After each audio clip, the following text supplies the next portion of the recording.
Doctor Vijayabhaskar chairman ethics committee clinical research and trials Hyderabad orthopaedic surgeon. ఈరోజు మనం పిల్లలలో bone strength గురించి చర్చించుకోవాల్సిన అవసరం ఉంది.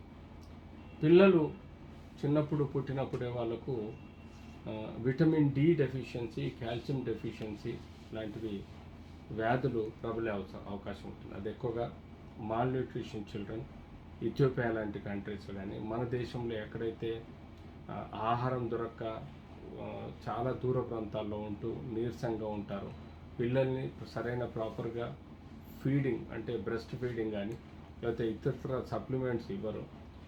ఇలాంటి కొన్ని ప్రాంతాలలో విటమిన్ డి, రికెట్షియా లాంటి డిజీజెస్, బోన్ వీక్నెస్ కానీ, బోన్ లో సాంద్రత తగ్గటం వల్ల కానీ పెథలాజికల్ ఫ్రాక్చర్స్ వచ్చే ప్రమాదం ఉంటుంది. సో రికెట్షియా అన్నది కామన్గా bone weakness in the children. So ఇది మూల కారణం ఏంటంటే దీనిలో ఎక్కువగా విటమిన్ డి లేకపోవడం, ఆర్ కాల్షియం లేకపోవడం, ఆర్ మినరల్స్ లేకపోవడం, ఆర్ సఫిషియెంట్గా బాడీ ఫ్లూయిడ్స్ కంటెంట్ మెయింటైన్ చేయకపోవడం వల్ల పిల్లలు సడన్గా డిహైడ్రేషన్లో పోతారు, లేకపోతే విటమిన్ డి డెఫిషియన్సీ ప్రాబ్లంతో కూడా చనిపోతారు. సో పిల్లలలో ఎక్కువ శాతం అభివృద్ధి చెందడానికి మనం తీసుకోవాల్సిన జాగ్రత్తలు, వాళ్ళకు పుట్టినప్పటి నుంచే మిల్క్ ప్రొడక్ట్స్ కానీ, గ్రీన్ వెజిటబుల్స్ కానీ, గ్రీన్ సలాడ్స్ కానీ, లేకపోతే వాళ్ళకి ఇవ్వాల్సిన సప్లిమెంట్స్ ఆర్టిఫిషియల్ పౌడర్స్లలో సమృద్ధిగా కరెక్ట్ బి కాంప్లెక్స్ కానీ, విటమిన్ డి కానీ, కాల్షియం కానీ, ఇతరత్ర కంటెంట్స్ బాగా ఉన్న పౌడర్స్తో కానీ మిల్క్ ఇవ్వడం. Mother milk is the best milk. Mother ద్వారా వచ్చే విటమిన్ డి, కాల్షియం కూడా చాలా సఫిషియెంట్గా బాడీని ప్రొటెక్ట్ చేస్తుంది. తద్వారా కూడా మనం చిన్నపిల్లల్లో విటమిన్ డి ప్రాబ్లమ్స్ కానీ, బోన్ స్ట్రెంత్ ప్రాబ్లమ్స్ కానీ మనం బేరీజ్ చేసుకోవాలి. సో యూజువల్గా విటమిన్ డి తక్కువ ఉండటం వల్ల కానీ, కాల్షియం తక్కువ ఉండటం వల్ల ఏమవుతుందంటే హెయిర్ లాస్ అయ్యే ప్రమాదం ఉంటుంది.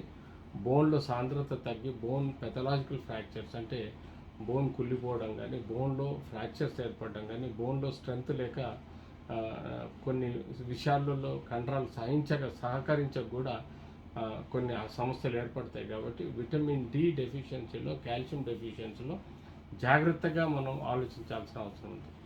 పిల్లలలో కొంత ఏజ్ పెరిగిన తర్వాత పిల్లలలో మనం చూస్తాం ఈ రికెట్షియా వ్యాధే కాకుండా కొన్ని న్యూట్రిషనల్ వాల్యూస్ లేక కూడా కొన్ని డిజీజెస్ వచ్చే ప్రమాదం ఉంటుంది. ఆ డిజీజెస్ కూడా మనం న్యూట్రిషన్ ద్వారా కంట్రోల్ చేయడం లేదా సప్లిమెంట్ ఇవ్వడం వల్ల కంట్రోల్ చేయడం అన్నది చూడాలి. కానీ న్యాచురల్ మదర్ మిల్క్తో పాటు న్యాచురల్ ఫుడ్స్ ఇవ్వటం వల్ల కూడా వాళ్ళ బాడీలో ఇమ్యూనిటీ డెవలప్ అయ్యి సెల్ కాంపోజిషన్, సెల్ స్ట్రెంత్ కూడా పెరిగిపోయి వాళ్ళు హాయిగా హ్యాపీగా ఉండే విధంగా మనం ప్రయత్నం చేయొచ్చు.